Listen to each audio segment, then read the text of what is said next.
Have you ever heard the expression, you hear with your ears, but you listen with your heart, or you listen with your mind? And do you really understand what that means? Because today I had a huge eye-opening experience where it kind of clicked for me.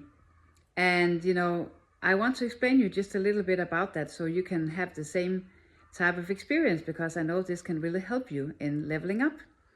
So when somebody tells you something, of course you hear it word by word, with your ears. But the perception that you have, kind of the translation that you do, it's with your self-image. It's with your self-worth. So how you really perceive it is, your way of listening.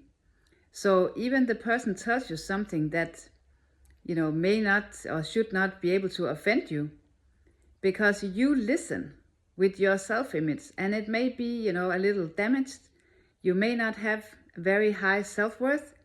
You will listen in a way that you feel offended, or you get annoyed, or, just emotional about something. And the person really doesn't understand, how can you understand it like this? How can you listen to it this way? This was not how it was meant.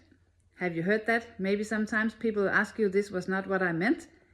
And so it's very important that you start really hearing more of the message and becoming aware, when you listen, what actually happens in that translation.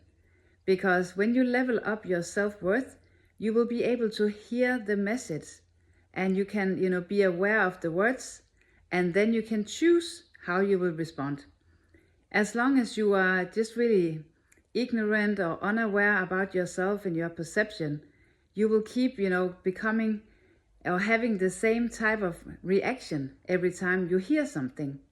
So really start paying attention to the words and, how you are translating them with your listening skills.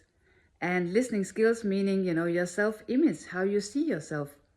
So next time somebody tells you something, really try to do your best to hear the words and, stay away from translating too much, until you have a higher self-worth, because you will understand that the more self-worth, the more self-confidence you have, the less you really will become affected from the words, because you will hear them more how they are said and not how you translate them. Or you will be able to see them from a higher version of yourself where you're not so easily affected from it. I hope really this makes sense. It has helped me a lot to understand myself way better, and why sometimes I end up misunderstanding, what a message that I'm receiving, because I am translating it with my listening skills instead of hearing the words that are being told, to me. Okay, let me hear what you learned from this and how you can really develop yourself from this point of view to level up your life.